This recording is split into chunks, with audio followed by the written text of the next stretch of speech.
Hey, it's Sophia Chu, the host of the Creating Legacy Through Community Service Conversations.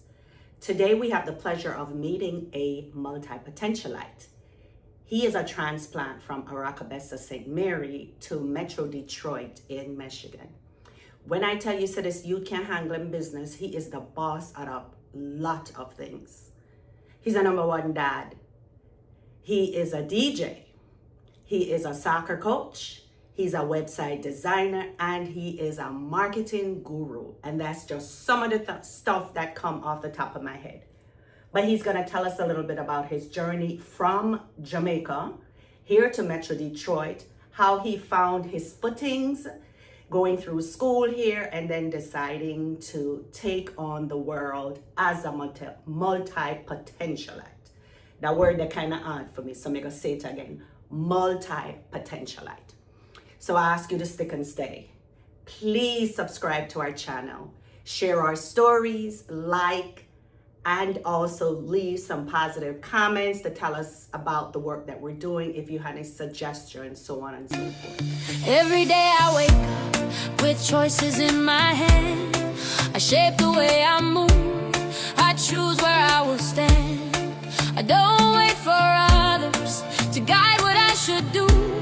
I lead myself with purpose, with discipline and truth. I lead myself well, my actions show my heart. I lead myself well, responsibilities are. I lead myself well. All right. Good afternoon, good morning, good evening, good night. I used this the last time and it turned out okay, I think. Because so many people watch these videos at different times of the day, so I want to make sure that you are greeted with the proper greeting, especially from a Caribbean woman. Welcome to another episode of the Creating Legacy Through Community Service. I have the pleasure this evening of interviewing, we were just talking before we started, a young man that I have known for an extremely long time. He looks like he's about 25, but he's way older than that. So that's going to be a part of the story. He's going to tell us a little bit about himself, how he got from Aracabessa, St. Mary. I thought he was from Boscobel. My bad.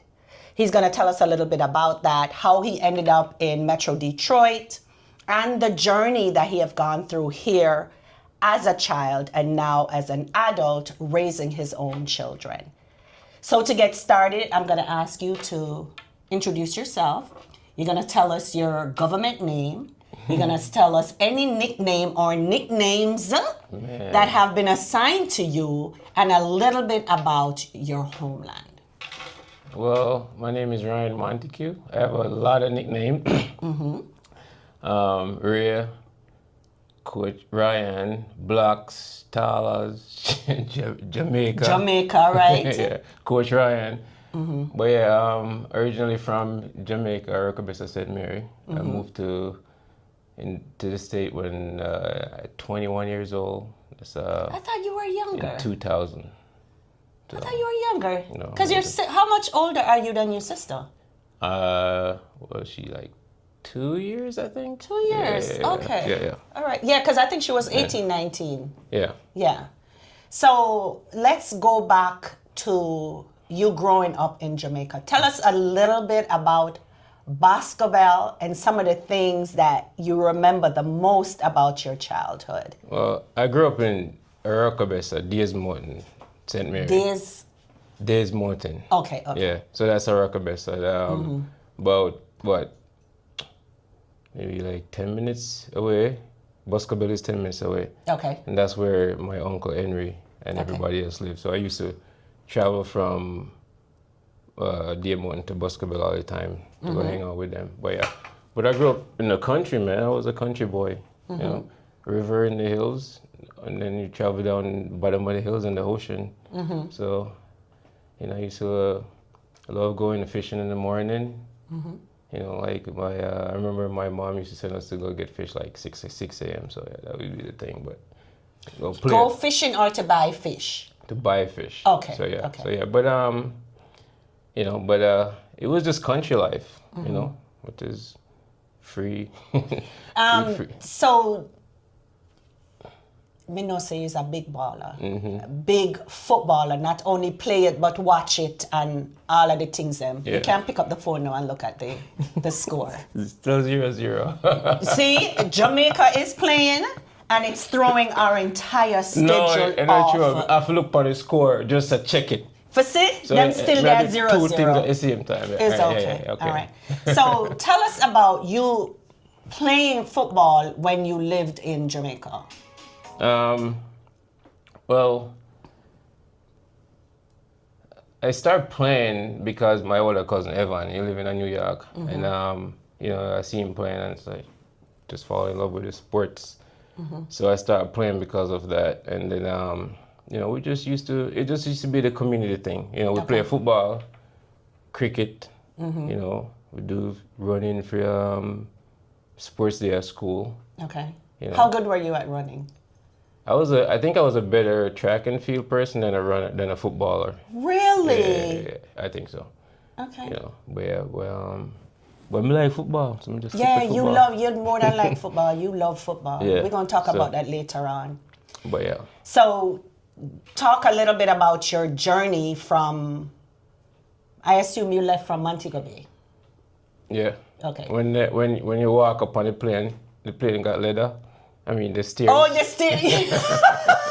The outside something. Yeah. You walk down the outside, so that's right. That time, so yeah. So, tell us about. Do you remember the day that you traveled? Does anything stick in your mind besides for walking out and then going up into the plane and being blasted with air condition and frozen while you're traveling from a warm country to a colder country, right? So anything else sticks in your mind? Like, for example, I can tell you what day it was. I can tell you what date it was. No, but I moved here in 2000. I think it was in April, early, like the ended in the winter, because it was cold. I had a sweater. I remember the how it was. I had like a regular sweater. I'm never like being a climate that is, I guess what, colder than the ice box yard. puppy nose. But yeah, I think it was in like April, March. Shit, I can't remember the specific date. But yeah, it was cold. It was the coldest. I remember it was the coldest weather I've ever been. I was like, damn, I didn't know it could be this cold. Yeah. But on the plane there was a Scare Them crew. I think that time they were Scare Them crew. Now it's Elephant Man all by himself. But yeah. Okay. I remember that part. But yeah. But it was. And you came up with your sister? No, it was just me by myself. You came by yourself. Yeah. Okay. Yeah. What airport did you come through? Did you stop in Miami or Atlanta? It was Miami. It was Miami. I came in Miami. Yeah. So I came to Miami. I was I basically was in Miami, stayed at my cousin's house for about a year or so. Oh wow. Yeah. So okay. And then it was the same. I was bored. I wanted to go back home. Right. Right. Yeah, I was finding ways to get back. Like I was walking through the community, and then there was a bunch of people playing football. So I make friends from that group of people. You remember what city in Miami? Miami Gardens. Miami Gardens. Yeah, okay. yeah, all right. So now you are in Michigan. Why did you choose Michigan? Why did you come to Michigan? So my dad, mom met someone from Michigan, and I guess they became friends, and the connection, and then she moved to Michigan, and everybody kind of followed. So that's okay. I guess, So yeah. Yeah, you ended up here because the rest of the family was here. I guess Michigan chose us. Yeah, that's a good way to put it because the Montagues big up in Michigan, Inkster, yeah, on enough, full leap. So that's how that worked out. But she met someone from Michigan and they became good. I think my uncle told me this too. Like they became good friends, and then she came to visit and she stayed. And then my dad, my dad, brother and stuff, Donovan and everybody else came after. Yep. All right. And you decide to stay in Michigan, why? I mean, because now you're in the U.S., you can move to Arizona, you can move to California, you can move to Florida, you can move to Georgia. Why did you decide to stay in Michigan? Well, when I first moved here, I was in Miami. I like Miami, but like I said, originally came to stay in Michigan. And I don't know. Michigan is it's like family orientated basically. Like so, like my dad was here, then everybody was close, and I like the change of season in Michigan. The coldness. I mean, really, you can't push that to the side, but there's a change of season I like about Michigan. Like when it's summertime, say okay, when it's hot. Yeah. Say okay. That's when we outside. When we outside. Yeah, but then when winter come around, then you want summer to come back again.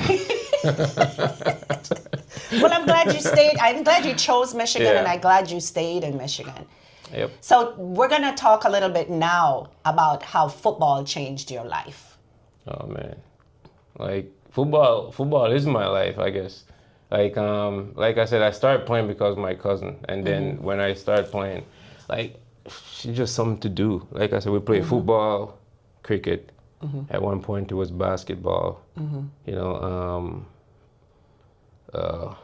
Like track and field, all the sports them.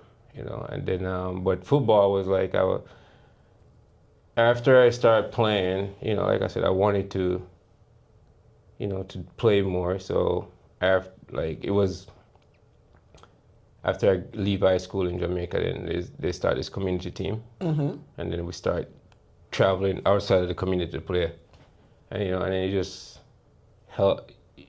It give you this like. You can leave from one area, you can travel around and meet and see and do new things. So that's kind of what I love about it. And then when I moved here to the U.S., we just work.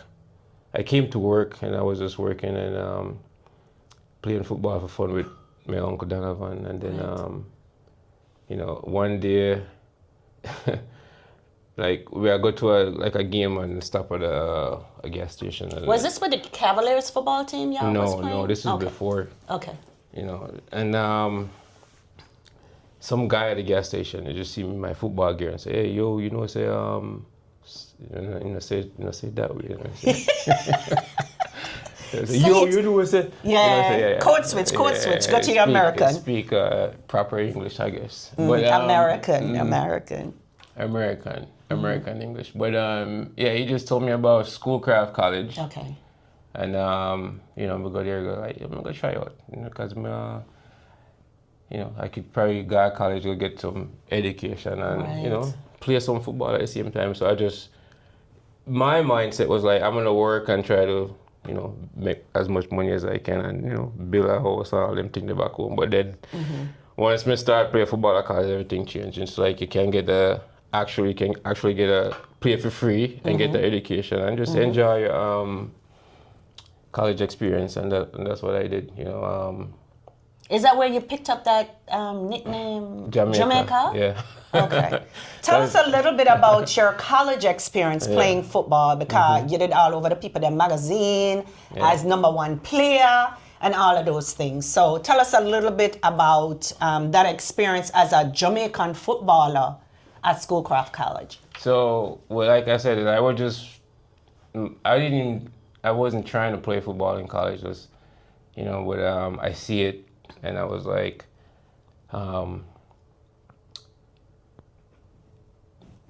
after I was just telling you, I stopped at the gas station. I was playing pickup, and then the guy at the gas station told me about Schoolcraft, and then I was like, let me go try it out.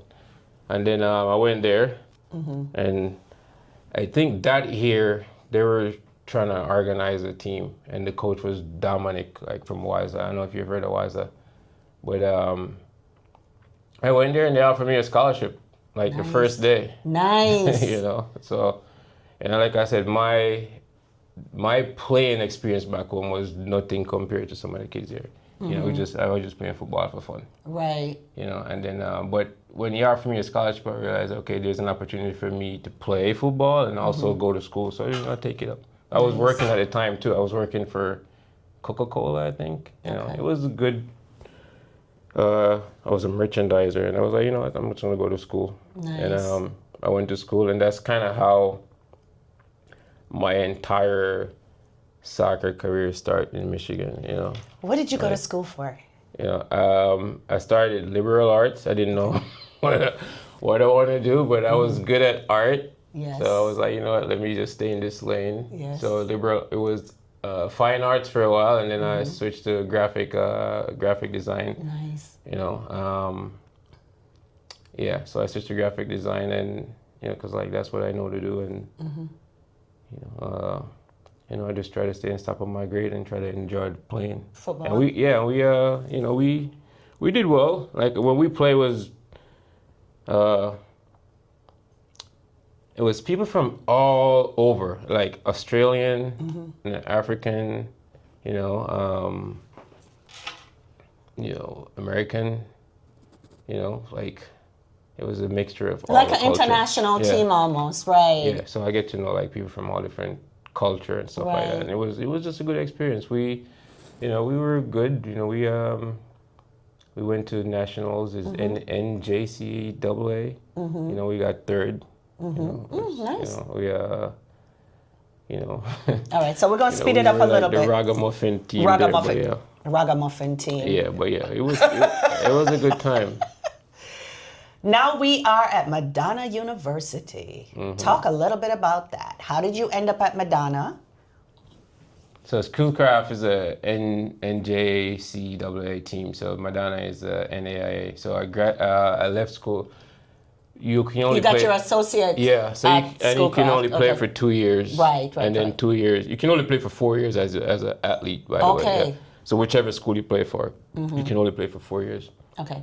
So I played 2 years of Schoolcraft, and then after I finished, I did have a few offers outside of the state, but Madonna University was like right there, and like I said, everything was there. So I was like, right. So I just went there. Okay. You know.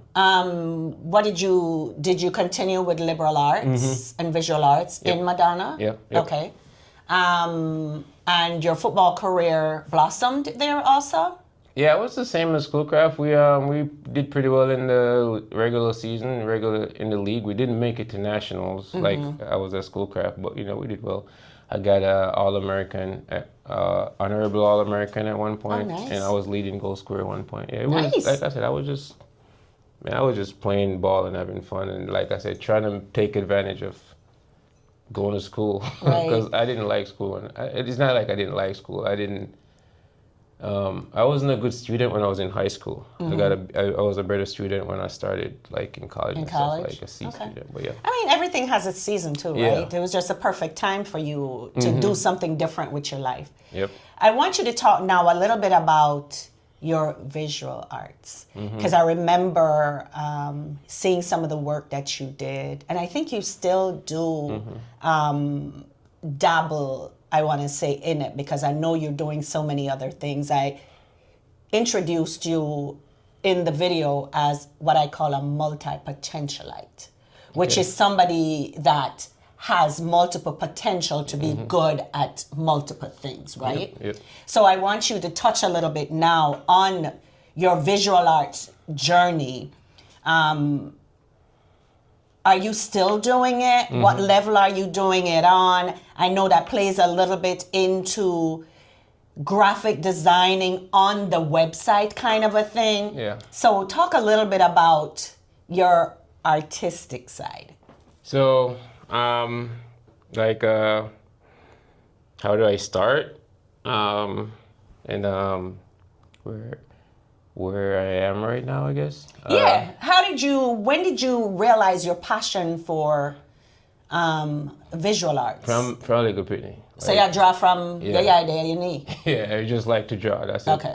You know, and then we start with comics. Me like draw too, but me can't draw like you. Yeah, well, that's the thing. It's like when we start, I couldn't draw either. We just keep on doing it until you know. I still draw stick people.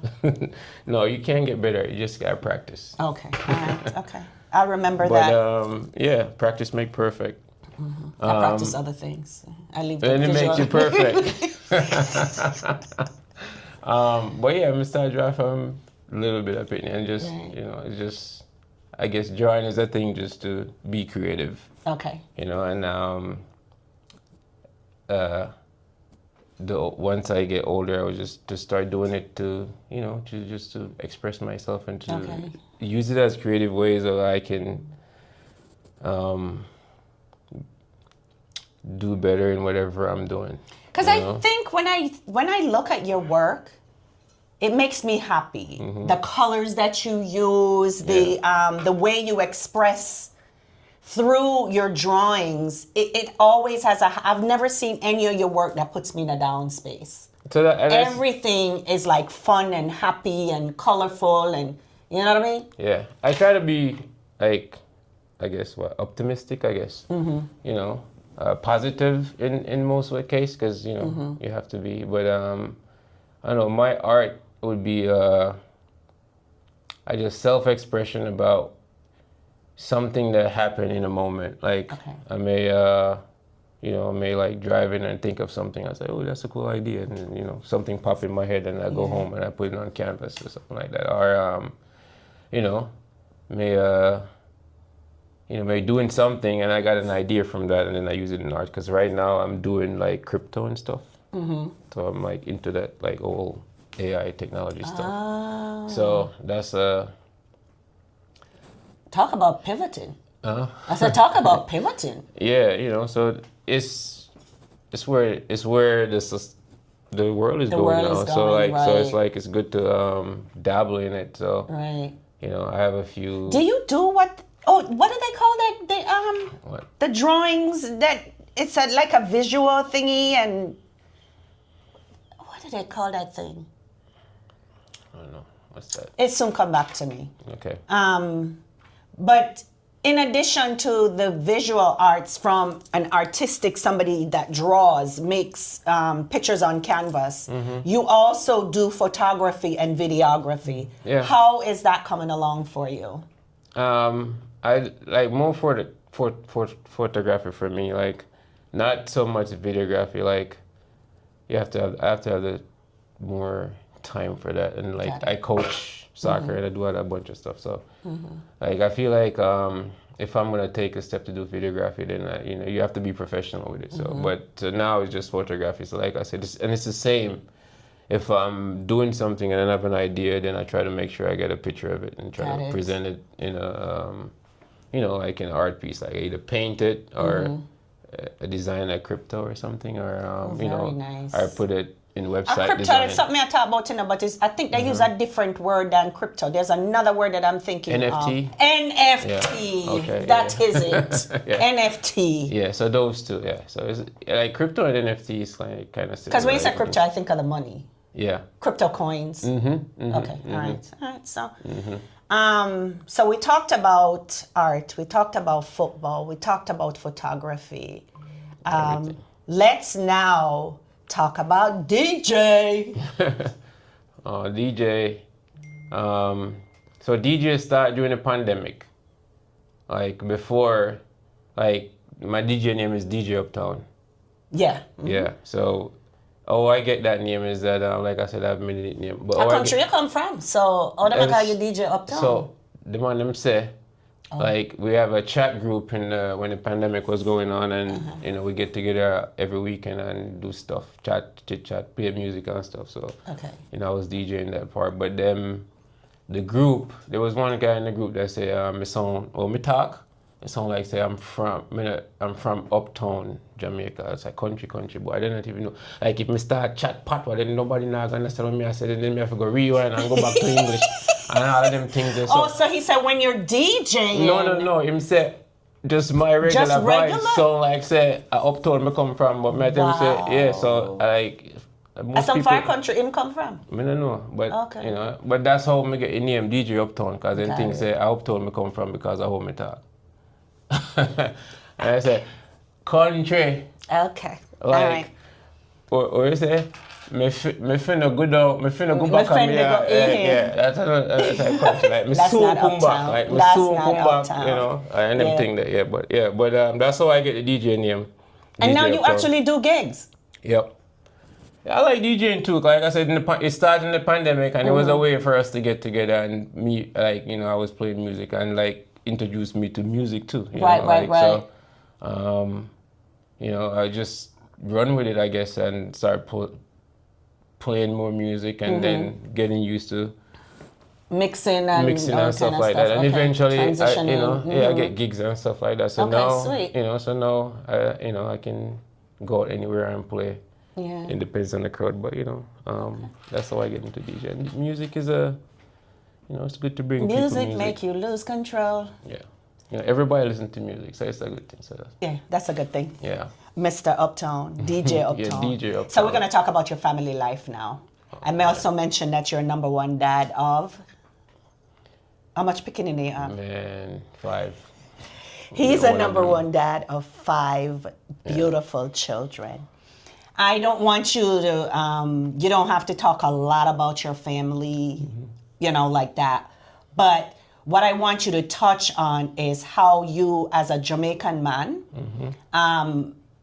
raised as a child there, coming here as an adult, and now you're raising your children. Are you raising them Jamaican? Or are you raising them American? Or are you raising them Jamaican? So I don't know. I can't say I'm raising them Jamaican in America, but I'm trying to make sure they got as much Jamaican culture as possible. Okay. The 2 oldest kids, which they've been there to Jamaica, but they've been there when they was younger. And then the younger one, the 3 youngest one, they haven't been there. But the goal is to bring them there so they can, soak up some of the culture too. Culture, But yeah, right. it's like. But you like to eat Jamaican food at Yep, home? They spend time with your Jamaican family? Yep. Okay. And that's natural. What I'm saying is that it's like when you raise them here in America, it's like you only can give them a taste of what the Jamaican culture is like. But when you take them to Jamaica, now they're gonna see, okay, this is how it was. But yeah. But the thing is, you can't take them one time. You have to keep on going back, so it stay embedded in them. But to keep the Jamaican culture in my case, it's like maybe you have to reel out a little clot every once in a while. I'm going to tell you. So then On the disciplining side, that's what you're talking about? Yep. Okay. That's the biggest difference between American kids and Jamaican kids. Like American kids are kind of spoiled. They're kind of what? Spoiled. Satan and the DJ Uptown. Spoiled. They're a little spoiled. Okay. They're a little spoiled. A little spoiled. But yeah, not to say Jamaican kids are not spoiled too, but they just gotta appreciate things a little bit different. And I think that's because of how we raise them. We don't raise them as we were raised, but we bear that in mind as we raise them. I try to be, I guess, what do you call, considerate of, them being here in America and group being around,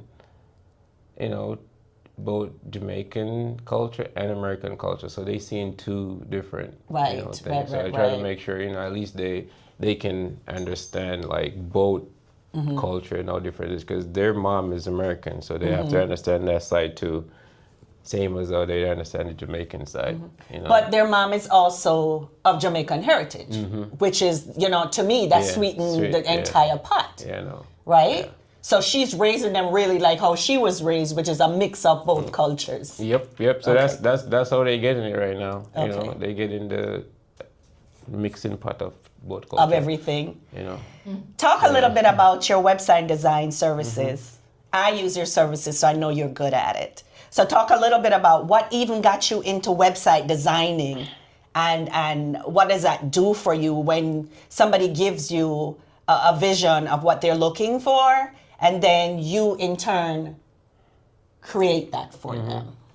So the website was, like I said, I was into art more, so I just like, my degree is graphic design, so I decided, okay, let's do more technology-based stuff. That way I can at least find a job when I get out of school. Right. That was the whole idea behind it. But the website stuff is just basically, I try to bring the client like vision to life, like whatever you want, and I try to spend the time to work with the client to make sure I can come up with a good vision of what they see, and then I input my ideas in areas where I guess the I could make suggestion, I guess. Like if you want a website about certain things, like certain type of business, I'll say, okay, you can probably go this route. It would be a better way, or you can probably go this route is a better way. So it's kind of like that. Okay. And the coolest thing to you too, you also do the maintenance side of it, which I love. Yeah. So I'll send you something. I say, Ray, I need you to add this to so and so. You're like, okay. Do you want it to look like this? All right, here we go. I just uploaded it. Let me know if this is what you want. If you don't, tell me so I can make the changes. So I really, really love that about you. You're an on-hands kind of a website designer. So I look at you not only as creating the product, but also maintaining it to make sure it continues to look like what I want. Yeah, because a website, it started out one way and it becomes something else. Because just if you think of it as a business, you start small and then eventually you get big. So you start your website small, you probably need just 1 or 2 pages, and then 5 years later you need like my more one, stuff. have wholly pass something on it. Yeah, you just because you have to you meet people and you start different business journey. Right. So you just continue to change and evolve. So I just try to make sure I get your vision out there. So the world can see what you what want I them to want, see. right? Because it's not about me at the end of the day, it's about you. And then, like I said, I try to design something that present your vision. My vision, and you do a really good job at it. Yeah. Coaching, soccer coaching. What age group do you coach? Yeah, I coach all age group actually, like from the U9, 9 years old, all the way to high school. Oh, you do all the way through high school. Oh, okay. Yeah. And I know you do private training too, because you worked with my son back in the day to hone his skills. Yeah. Man, how long? That was like, I feel like that was long ago. It was, we ain't gonna talk his age, but it was a while ago, because he was in middle school going on to high school. Yeah. I remember those days too.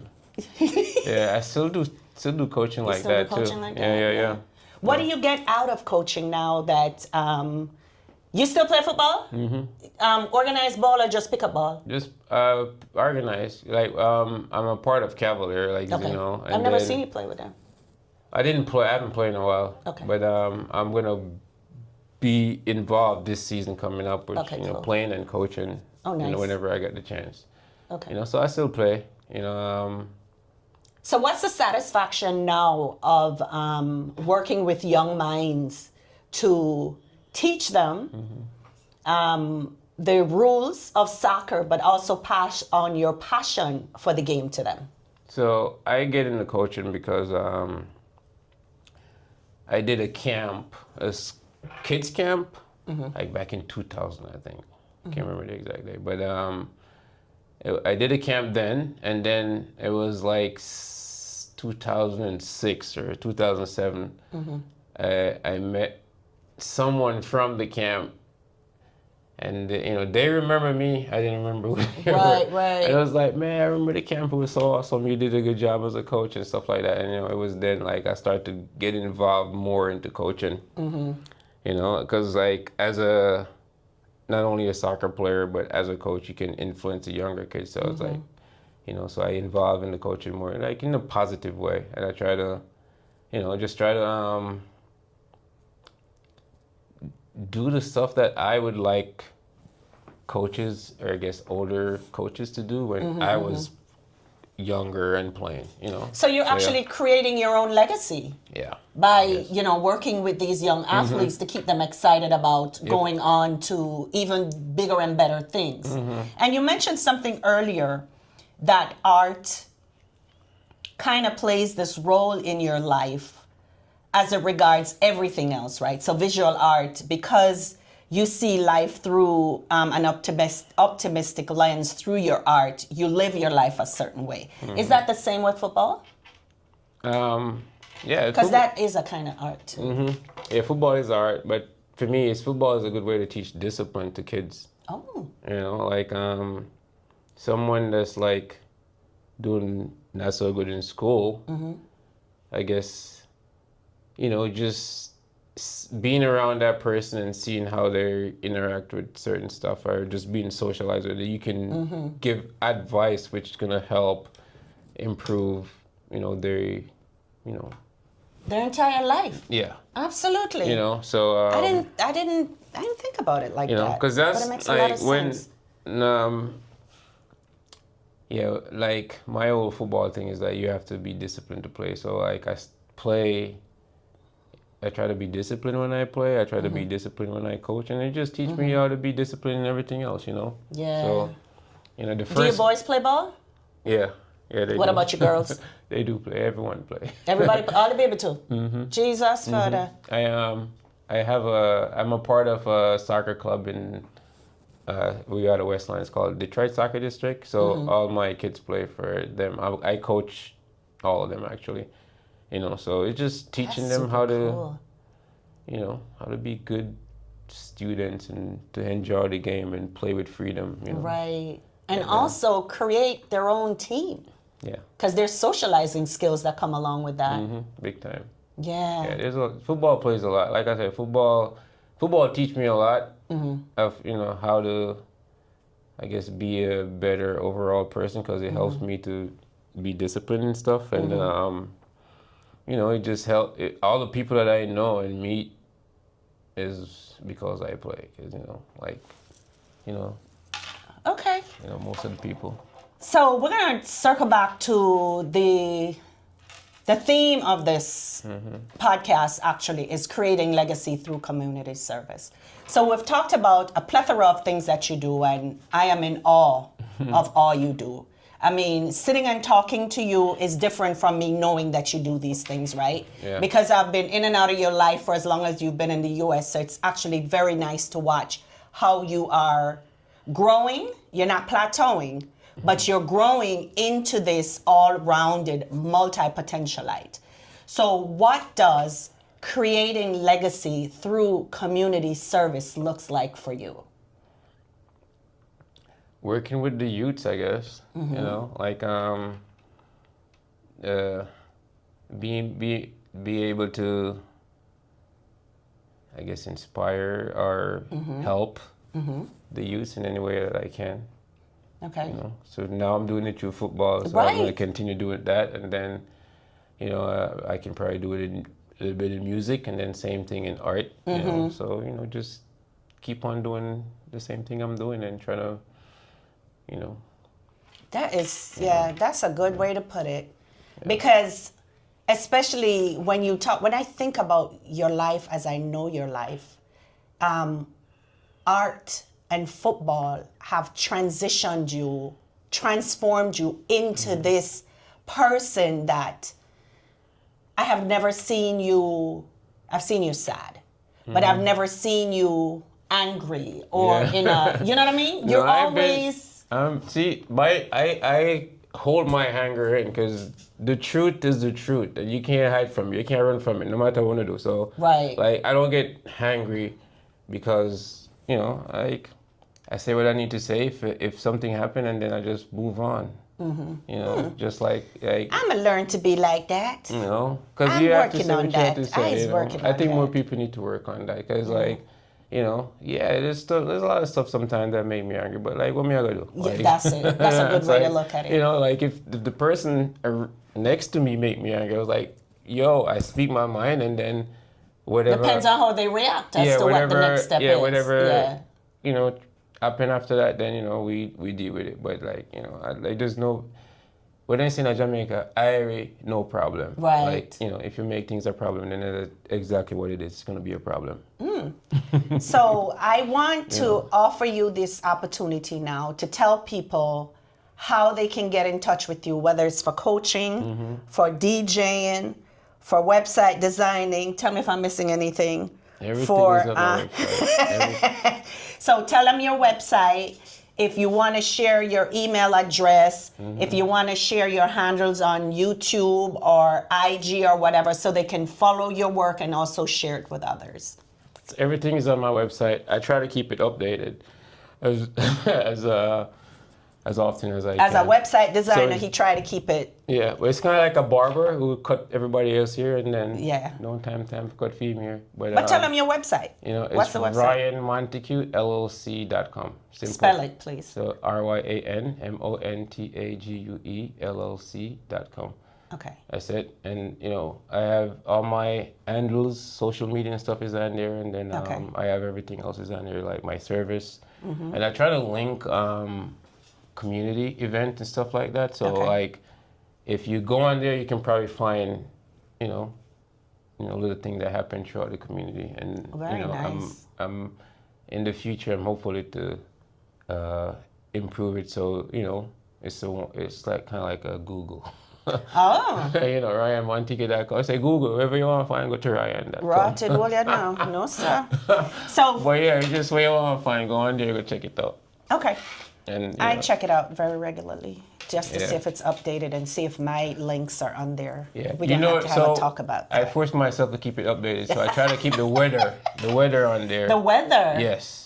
So the Detroit weather is on there. So Okay. if you go on there and then the date is incorrect, that means it haven't been updated. Okay. But if you go on there and it's correct, that means it's clean, it's good to go. I don't it's want the updated. weather. I don't want Detroit I'm just weather on saying, mine. I can put Jamaica. you Can you know. put Jamaica weather on mine? I can put the two of them on there. I don't want Yeah. Detroit weather. I'm going to say just Jamaica weather. I'm But sorry. I'm saying that's the way to know that if it's updated, or that not. makes If a lot if the of weather sense. is correct, that means okay, it's updated. If the weather is not correct, that means that website Something is off, right? But like I said, it's like I try to keep it updated as much as I can. But I work with, you know, I did your website. You know, I have Roots Foundation. Roots Foundation. And And then you do the Caribbean Community Service Center's Caribbean website Community also. Society. And Yeah. then I have jam meetings coming up next week. Okay. So I may work with them, and then I have I have a few other like Three Amigos Soccer. That's new. It's something that we started. That's it's going to be out of Westland. So it's just to get kids involved in soccer. Oh, nice. Send me the information on that. And that's going to be me and three other friends that I play There's soccer two with. amigos or three amigos. I thought you said three. It's three. Oh. So it's me and two other people. That's what I say. You can't Yeah. count me. Oh gosh. Yeah, and like I said, it's just trying to create business and stuff to help kids out, but most importantly, trying to do stuff. Yeah. trying to- You're doing a lot. Not trying to, I mean, shit, like, why not? So we're going to close out now. I want to thank you so much for spending the afternoon with us. I hope Jamaica won.